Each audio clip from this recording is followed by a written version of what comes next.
Buongiorno, i titoli con le principali notizie. Nuovo fascicolo sulla morte della quindicenne di Piazza Armerina, trovata impiccata in casa. La procura dei minori di Caltanissetta torna a sequestrare la salma di Larimar. La sorella ieri aveva detto: non credo affatto che si sia trattato di suicidio. Sequestrato e picchiato, l'incubo di un giovane curdo iracheno attirato a Caltanissetta con la promessa di un lavoro e poi incatenato a un muro, liberato dai carabinieri che arrestano un uomo. In arrivo l'influenza, isolato il ceppo australiano che potrebbe portare complicanze neurologiche. L'arma per proteggersi è sempre il vaccino. Emergenza idrica infinita a Caltanissetta e Enna dopo lo stop e l'erogazione dell'acqua dall'Ancip per l'avvio dei lavori. Le soluzioni alternative ci sono, ma non sono state adeguate le condutture. Venerdì nero per lo sciopero nazionale dei trasporti, fermi bus e metro, polemiche per le fasce di garanzia ridotte. Alta l'adesione a Catania, Palermo e Messina. Petra Lavica, l'album d'esordio del catanese Kabbalah, esce dopo 33 anni in una nuova versione in vinile. Per il cantautore è un'operazione tra nostalgia e futuro. Calcio, Palermo in campo stasera allo Stirpe contro il Frosinone. Rosanero a caccia di una vittoria prima della sosta per le nazionali. In Serie C, domenica a Catania in trasferta, a Crotone senza tifosi, al seguito lo stop ai supporter rossazzurri dopo gli scontri con quelli della Cavese. Telecolor trasmetterà in diretta e in chiaro la sfida dello Scida.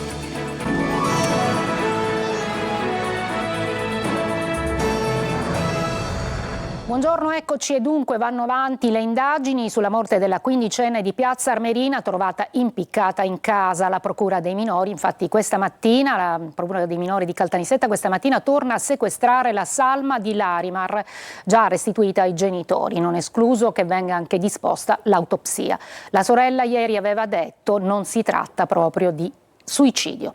Sentiamo Desiree Ferlito. Indaga la procura di Caltanissetta sulla morte di Larimar, la giovane trovata impiccata a un albero nel giardino di casa martedì scorso. La salma era stata ridata alla famiglia dopo il nulla osta della procura di Enna, ma i magistrati dei minori ne hanno disposto il sequestro per ulteriori accertamenti. Non è escluso che venga decisa l'autopsia. Una mossa a sorpresa che si è verificata quando la famiglia aveva fissato i funerali previsti per domani nella chiesa madre del paese. Alla ragazza sarebbero state fatte delle foto intime o sarebbe stata ripresa in alcuni video che potrebbero essere già stati messi in rete. Venuto a sapere il fatto, la giovane si sarebbe uccisa per la vergogna. Impossibile che si sia ammazzata. La sorella arrivata ieri in Sicilia da Milano non crede all'ipotesi del suicidio. Mia sorella era troppo intelligente. Larimar, padre siciliano, madre sudamericana, era bellissima, formosa, slanciata, lunghi capelli ricci scuri, occhi neri. La sua passione era il volley. Larimar amava la vita, come è normale che sia per una ragazzina di 15 anni che la vita la stringe tra le mani mentre inizia a spiccare il volo. Larimar, la ragazza facile. Larimar ruba i ragazzi alle altre, vittima di un sistema che la voleva diversa, non ha retto e si è tolta la vita a 15 anni. Revenge porn, lo hanno chiamato così il bigottismo che spesso impera nei piccoli paesi del sud, dove troppo spesso inciampa una bella ragazza che vuole essere libera dai pregiudizi. Larimar era finita nel mirino di troppe malelingue dopo essersi trasferita da Milano a Piazza Armerina. Chissà, parli, invoca la mamma. Arrestato in provincia di Catania un 33enne in possesso di materiale pedopornografico. L'indagine è partita da segnalazioni di incontri sessuali tra minorenni e adulti favoriti da una piattaforma online. Sequestrati anche video e immagini con minori vittime di abusi sessuali. Adesso a Mussomeli, in provincia di Caltanissetta, un giovane curdo iracheno attirato con la promessa di un lavoro è stato sequestrato e incatenato in una stanza. I rapinatori avevano chiesto $500.000 al padre, liberato dai carabinieri che hanno arrestato un uomo e sono a caccia dei complici. Rita Cinardi. Attirato a Caltanissetta con la promessa di un lavoro e di un alloggio, è stato invece picchiato e incatenato al muro in un'abitazione di Mussomeli. Aveva preso il primo treno da Bolzano carico di speranze e invece si è ritrovato vittima di sequestratori senza scrupoli. Protagonista un 25enne curdo iracheno che si trovava in Trentino Alto Adige in casa del cugino quando ha ricevuto la telefonata di un connazionale che lo invitava a raggiungerlo a Caltanissetta per iniziare una nuova vita. Il ragazzo non ci ha pensato due volte e ha raggiunto l'uomo che lo attendeva all'ingresso della città. Lo ha fatto salire in macchina alla volta di Mussomeli, ma qui due uomini incappucciati lo hanno picchiato e rinchiuso in una stanza dove è stato anche incatenato al muro. Poi i sequestratori hanno chiamato il padre della vittima che si trova in Iraq chiedendogli un riscatto di $500.000 e se non avesse pagato il figlio sarebbe morto. Il padre del 25enne, funzionario di polizia in Iraq, si è messo subito in contatto con il nipote residente a Bolzano e da lì sono scattate le ricerche. È stata la stessa vittima del rapimento a farsi trovare. Dopo essere riuscito a liberarsi dalle catene, era salito sul tetto per chiedere aiuto. I carabinieri, che erano già sulle sue tracce, lo hanno dunque liberato e una volta dentro l'abitazione hanno sequestrato passamontagna, cicche di sigarette e indumenti dai quali è stato estratto il DNA. Uno dei rapinatori, un 45enne, è stato arrestato con l'accusa di sequestro di persona. Adesso si cercano gli altri complici. E come ogni anno arriva puntuale l'influenza, isolato il ceppo australiano che potrebbe portare a gravi complicanze neurologiche. L'arma per proteggersi è sempre il vaccino. Tonino De Mana. Si chiama H3N2, è nota come influenza australiana e a detta degli esperti potrebbe essere una delle più pesanti degli ultimi anni. Complice l'abbassamento delle temperature, specie al nord, l'influenza ha fatto già capolino in diverse regioni italiane e in Liguria si è registrato il primo caso di ricovero. Il virus sembra associarsi ad un decorso più severo e potrebbe aumentare i casi di complicazioni neurologiche. Si tratta di un ceppo virulento che colpisce giovani ed anziani, come conferma Mario Morello, dirigente medico dell'ASP di Catania, intervenuto a Buongiorno Sicilia. Siccome negli anni precedenti ha circolato di meno, l'impatto può essere più evidente. Quali sono questi soggetti che sono più a rischio rispetto, diciamo, agli anni passati? Ma soprattutto i soggetti giovani, perché non hanno incontrato negli anni passati un'influenza, e sempre le categorie dei soggetti disabilitati da patologie. La vaccinazione è la principale arma per proteggersi dalle forme più gravi. È un invito a vaccinarsi contro l'influenza. I soggetti con più di 60 anni o con patologie, a prescindere dall'età, debbono vaccinarsi. Preveniamo delle complicanze che a volte possono essere gravi. Non ci dobbiamo allarmare, ma le complicanze dell'influenza ci sono. I sintomi principali restano quelli classici dell'influenza: febbre alta tra 38 e 40, mal di testa, dolori muscolari e articolari, stanchezza e sudorazione. Da oggi e per 48 ore sarà ancora emergenza idrica a Caltanissetta e Enna in diversi comuni per lo stop all'erogazione dell'acqua dall'Ancipa a causa dei lavori. È solo il preludio però allo stop definitivo per esaurimento annunciato per mercoledì prossimo. Le soluzioni alternative ci sono, ma non sono state adeguate le condutture. Sentiamo Roberta Lunghi. Oggi siamo veramente in emergenza perché stamattina è stata interrotta la fornitura da Ancipa per un motivo tecnico. Un'emergenza programmata per il riposizionamento di galleggianti per prelevare acqua dalla diga Ancipa, laddove è ancora presente la risorsa idrica, ma che suona come un paradosso, visto che i lavori di Siciliacque arrivano e creano disagio su disagio a pochi giorni dall'annunciato stop definitivo all'erogazione e 2 giorni dopo l'accorato sit-in di protesta davanti Palazzo Dorlian a Palermo. Le contromisure non risultano pronte in questo momento perché il campo Pozzi che hanno individuato vicino Butera in questo momento non è collegato alla rete ed è una cosa gravissima. Perché i lavori di ripristino del collettore che porta fino al partito del Blufi non sono stati realizzati 20 giorni fa? Cioè qua rischiamo che mercoledì noi restiamo, Caltanissetta sarà completamente senza acqua. Intanto per la città di Caltanissetta, il comune di San Cataldo, Perenna e i comuni di Agira, Gagliano Castelferrato, Calascibetta saranno 48 le ore di passione a seguito dei lavori. La lunga sospensione dell'erogazione che si unisce a periodi di distribuzione con il contagocce rischia di creare disagi e proteste più gravi di quelli che hanno portato a Palermo i comitati civici della Sicilia centrale. Anche per questo la Protezione Civile regionale ha organizzato servizi con autobotti dei comuni, con il Corpo Forestale e i Vigili del Fuoco. Venerdì nero per lo sciopero nazionale dei trasporti, fermi, bus e metro, e ci sono state anche le polemiche per le fasce di garanzia ridotte. I sindacati sollecitano il rinnovo del contratto e interventi sulla sicurezza. Alta l'adesione a Catania e Palermo. Tonino De Mana.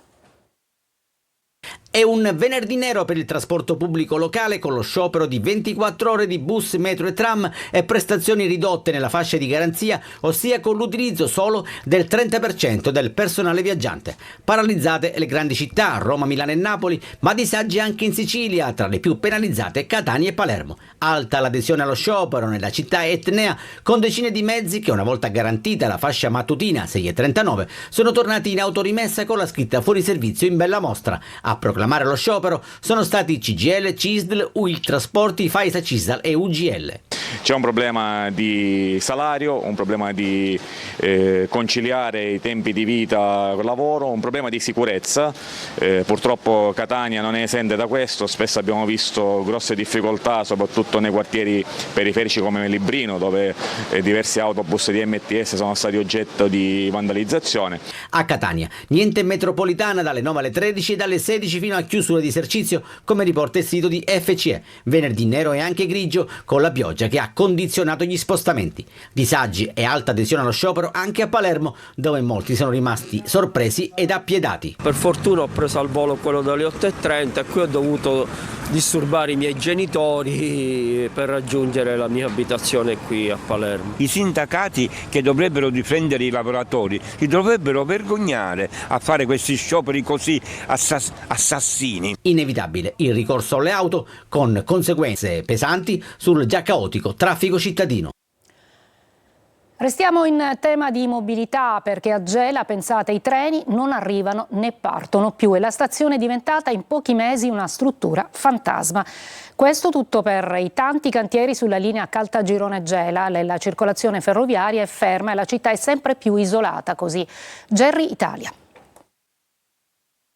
Sono mesi ormai che la stazione ferroviaria di Gela vive in stato di totale abbandono. I treni non arrivano e non partono più. I binari sono deserti e il degrado è visibile in ogni angolo. Da quando il ponte sulla linea Caltagirone-Gela è crollato nell'ormai lontano 2011, la situazione dell'unica stazione cittadina è precipitata. Il viadotto è stato sottoposto a un intervento di ricostruzione nel 2021, ma il crollo ha portato alla luce criticità in altri viadotti lungo la stessa tratta, obbligando così le autorità a nuovi controlli e a progettare interventi strutturali più complessi del previsto. Dallo scorso 10 giugno poi l'ennesima interruzione ha complicato ulteriormente la situazione. A causa di interventi di potenziamento infrastrutturale, infatti, la circolazione ferroviaria tra le stazioni di Gran Michele e Caltagirone è stata sospesa. I pochi treni che operavano lungo la linea Catania-Gela sono così stati sostituiti da bus che però coprono solo una parte del tragitto, lasciando i viaggiatori con orari ridotti e percorsi più lunghi e scomodi. Questo è quello che rimane del tabellone delle partenze dalla stazione di Gela. Come vedete sono solo 3, 2 per Siracusa e 1 per Caltanissetta e Xirbi, ma tutte e 3 non riguardano treni ma bus sostitutivi. Ma non è solo una questione di trasporto, l'immobilità si riflette anche sulle condizioni fisiche della stazione e delle aree limitrofe. L'intera struttura rimane infatti segnata dall'abbandono e dal degrado. E anche il sottopassaggio che porta gli altri binari è in condizioni precarie, come potete vedere anche dalla copertura del tetto che presenta profonde crepe ovunque. Un degrado che si rispecchia anche nelle aree esterne invase da rifiuti e nelle aiuole trasformate in piccole discariche. Dalle ferrovie intanto fanno sapere che i lavori di ripristino potrebbero completarsi entro la prima settimana di dicembre. Nel frattempo i cittadini si ritrovano a convivere con una stazione deserta, divenuta simbolo tangibile delle difficoltà infrastrutturali che colpiscono l'intera isola.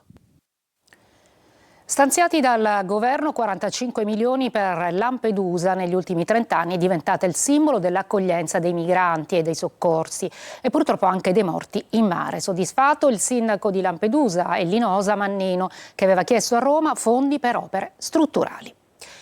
E adesso vi mostriamo gli eroi della legalità nei murales della Fondazione Federico II, che oggi a Paternò, in provincia di Catania, inaugura il progetto Le strade da seguire. L'iniziativa proseguirà in tutta la Sicilia per affermare, attraverso il linguaggio dell'arte urbana, i principi di equità e giustizia. Eva Spampinato. Ecco gli eroi della legalità nei murales della Fondazione Federico II, che oggi a Paternò, in provincia di Catania, inaugura il progetto di legalità Le strade da seguire. Un progetto che proseguirà nel resto della Sicilia, che vuole affermare, attraverso il linguaggio dirompente dell'arte urbana, i principi di legalità e giustizia. Consegniamo dei presidi di legalità e consegniamo dei messaggi alle nuove generazioni che purtroppo vivono, talvolta anche per colpa di determinata cinematografia, con delle vie da seguire, con delle strade da seguire che sono assolutamente sbagliate. Noi non siamo la Sicilia di Rina, non siamo la Sicilia di Provenzano, siamo la Sicilia di Piersanti Mattarella, di Boris Giuliano, di Carlo Alberto Dalla Chiesa, di Falcone e di Borsellino. E quindi da oggi nasce questo percorso con la Fondazione Federico II, che comincia da Paternò, continuerà a Gela, andrà a Vittoria, tornerà su Palermo e andrà in tutte le città. I muri sono quelli delle case dell'Istituto Autonomo Case Popolari, che si affacciano proprio di fronte all'ospedale di Paternò. All'evento di presentazione era presente, insieme con tanti studenti delle scuole, anche Bernardo Mattarella, figlio del presidente della regione Piersanti, ucciso dalla mafia nel 1980.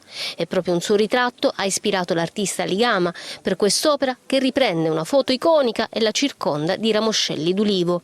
Alberto Ruce invece disegna una donna bendata che rappresenta la giustizia, guidata da un falco che richiama nella fonetica il nome di Giovanni Falcone. L'artista catanese Chiara Abramo dipinge un ragazzo che tiene tra le mani un cuore di terra. Il titolo, che è Quale futuro lasciamo ai nostri figli, rispecchia il significato, in cui appunto si leggono i concetti di cura, di legalità e di futuro. L'opera infatti è un ragazzo che tiene in mano un cuore anatomico fatto di terra, su cui cresce il fico d'India, pianta che ci rappresenta con le sue risorse e con le sue difficoltà. Ancora allerta gialla in Sicilia, con pioggia battente in diverse zone della regione, allagamenti tra Catanese e Siracusano, e secondo gli esperti il maltempo dovrebbe durare anche la prossima settimana. E la pioggia fa anche alzare l'attenzione sulla sicurezza degli edifici scolastici. Francesco Loi. Da est ad ovest la Sicilia è bagnata dalla pioggia. Anche oggi è allerta gialla, con l'instabilità che sta segnando queste giornate. Ma il weekend dovrebbe iniziare con una piccola pausa dal maltempo, che però tornerà domenica, soprattutto sulla fascia occidentale dell'isola, caratterizzando anche la prossima settimana.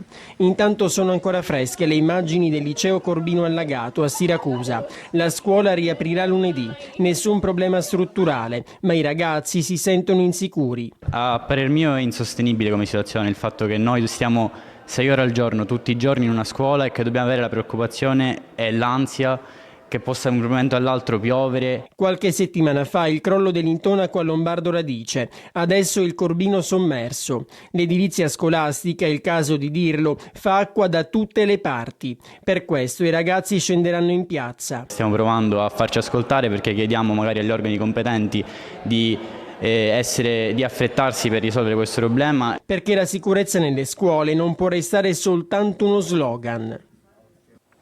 Una breve pausa e poi un progetto di legalità che va avanti nelle scuole siciliane.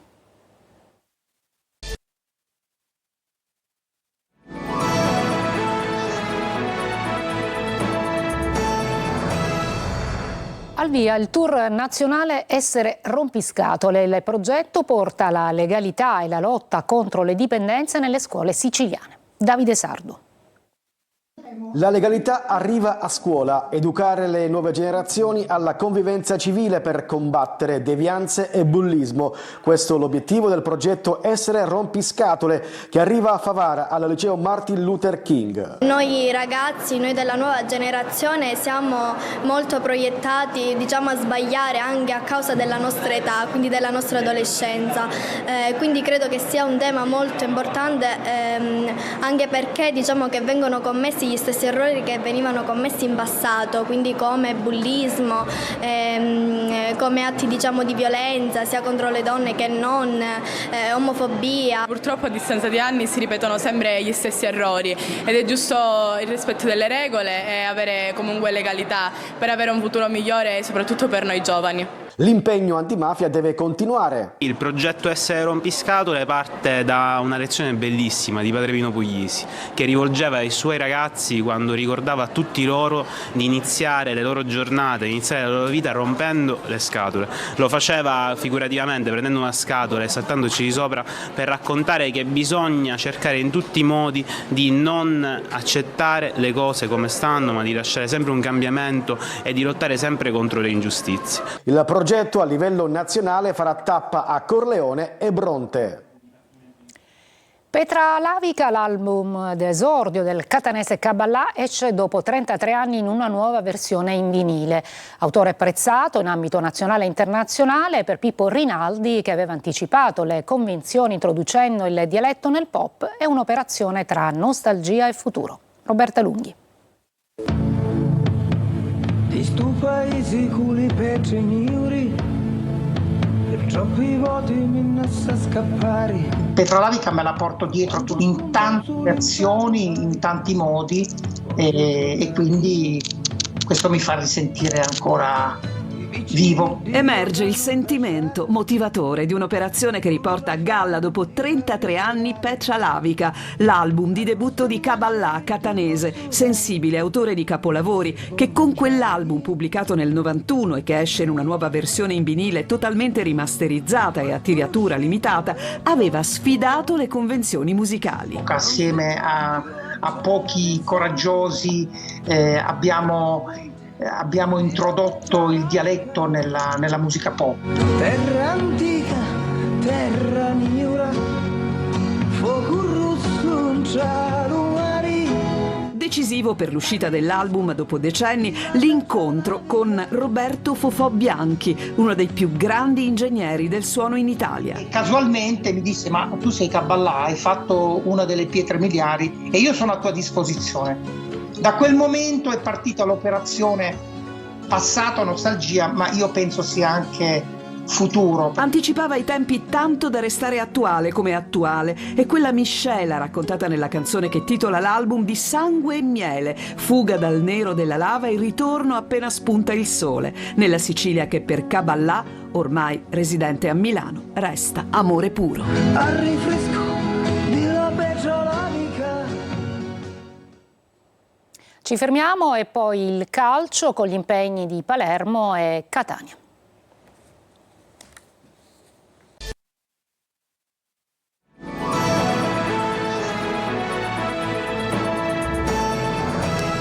Eccoci al calcio, Palermo in campo stasera, lo Stirpe contro il Frosinone, rosanero a caccia di una vittoria prima della sosta per le nazionali. Marco Gullà.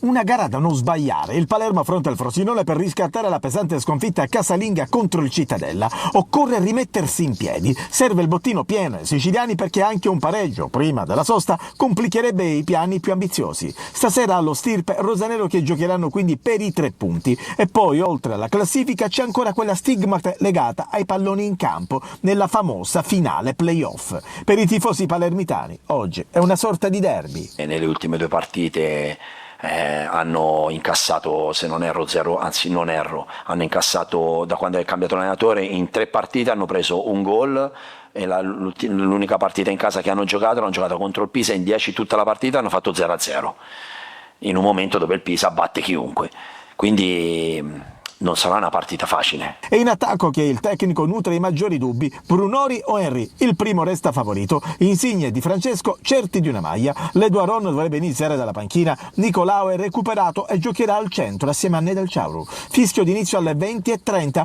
dopo questo match la sosta per le nazionali. In Serie C, domenica Catania in trasferta a Crotone senza tifosi. Al seguito lo stop ai supporter rossazzurri dopo gli scontri con quelli della Cavese. Telecolor trasmetterà in diretta e in chiaro la sfida dello Scida. Francesco Triolo.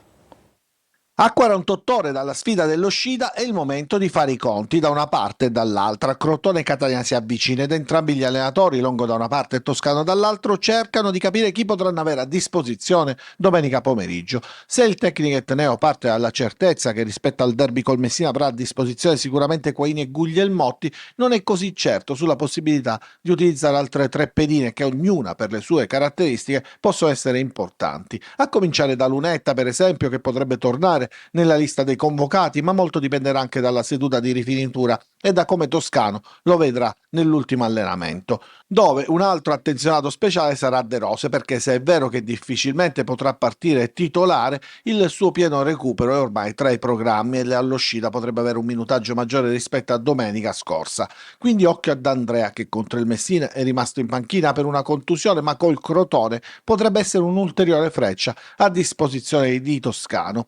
Occhio ai recuperabili anche a Crotone. Nella partita dell'infrasettimanale Longo ha ritrovato Tumminello, che ha segnato anche uno dei 10 gol messi a segno contro la formazione Primavera. Per Tumminello, così come per Di Pasquale, le condizioni continueranno ad essere monitorate giorno dopo giorno. Tra i più in forma dalla Calabria segnalano Colai e Gomez, doppietta nel test di giovedì. Rosso-azzurro mancato ed uno dei punti di forza della formazione di Emilio Longo, uno di quelli a cui fare più attenzione. Intanto è ufficiale il no alla trasferta per i tifosi rossazzurri, è stato disposto infatti il divieto di rivendita ai residenti in provincia di Catania. La motivazione risale agli incidenti tra tifosi catanesi e della Cavese avvenuti dopo la partita con la Turris. E vi ricordo che oggi, proprio dopo il telegiornale, torna Preview su Telecolor nella trasmissione condotta da Marco Carli, fari puntati sulla nuova sfida del Catania che giocherà a Crotone con diretta in chiaro sulla nostra emittente. Affronteremo tutti i temi tattici e non che riguardano la sfida e daremo le ultime sulle altre siciliane di C, Messina e Trapani. Preview quindi subito dopo di noi, dopo appunto il TG. Io mi fermo qui, vi ricordo la prossima edizione del nostro telegiornale alle 19. Grazie per l'ascolto e buon pomeriggio.